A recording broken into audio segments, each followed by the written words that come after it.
Assalamualaikum warahmatullahi wabarakatuh. Perkenalkan, nama saya Noval Yusuf Audi dari Pendidikan Masyarakat kelas C dengan NIM 110462885. Di sini saya akan menjelaskan atau memaparkan atau mempresentasikan tentang kemiskinan di balik lingkungan hidup masyarakat Jakarta. Di sini saya akan menjelaskan berdasarkan data-data yang sudah ada di Indonesia. Sebelum masuk ke materi selanjutnya, kita akan menjelaskan tentang apa itu kemiskinan.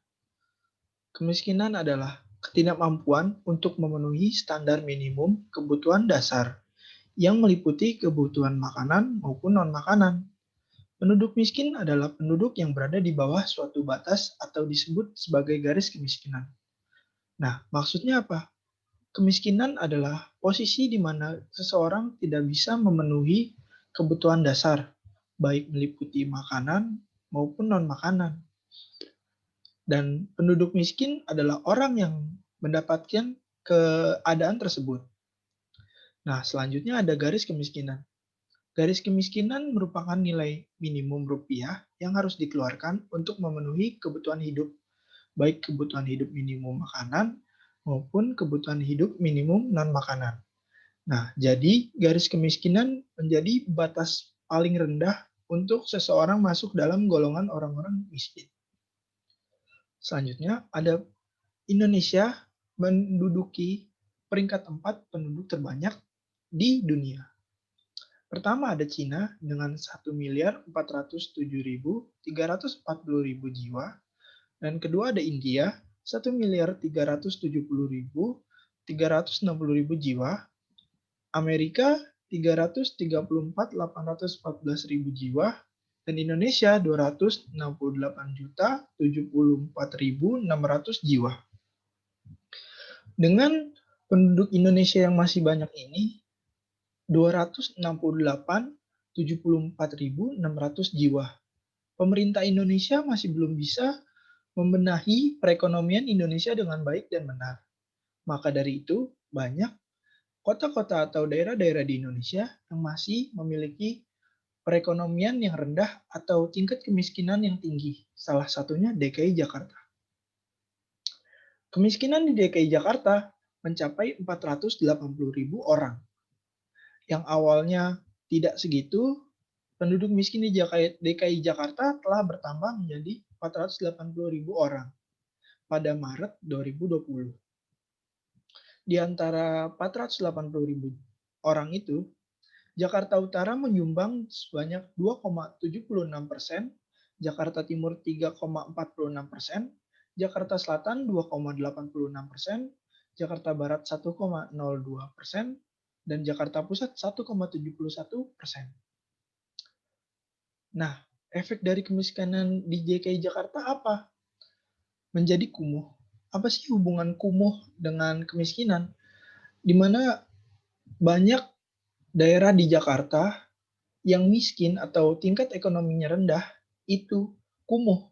Nah, sudah memiliki tingkat ekonomi yang rendah, di daerah itu pula banyak orang-orang atau tertumpuk orang-orang yang tidak bekerja sehingga menjadi lumbung sampah dan sebagainya macamnya hingga menjadi kumuh dan menjadi efek samping dari kemiskinan yang tinggi di Jakarta sehingga menyebabkan tingkat kesejahteraan di DKI Jakarta semakin menurun.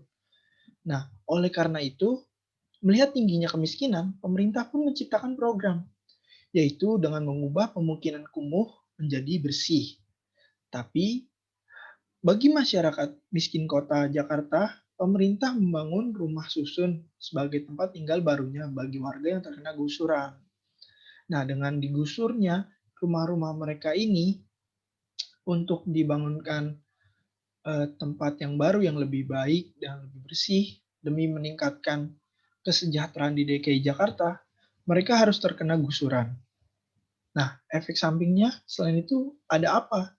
Ada ketidakadilan, di mana masyarakat yang terkena gusuran harus mendapatkan pekerjaan hilang.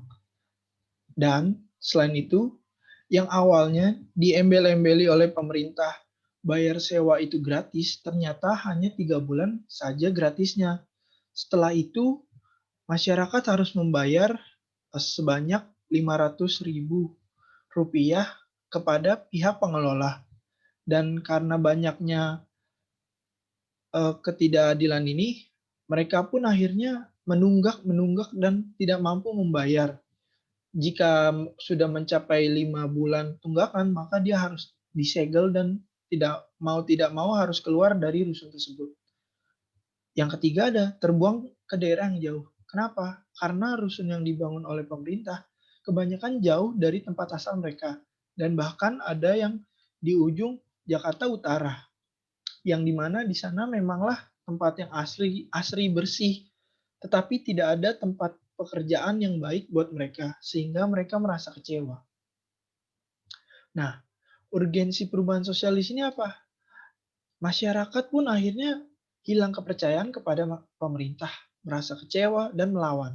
Nah, urgensi inilah yang perlu kita ubah, atau urgensi sosial inilah yang bahaya untuk di Indonesia saat ini.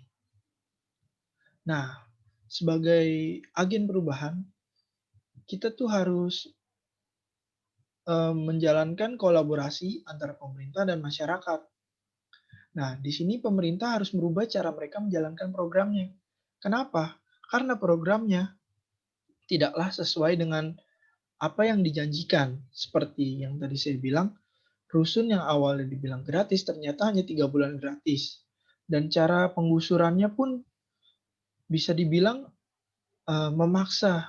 Pemerintah tidaklah boleh mengepentingkan eh, pembangunan daripada masyarakat sendiri. Nah, sedangkan dari masyarakatnya sendiri harus merubah kebiasaan berpatok pada satu hal.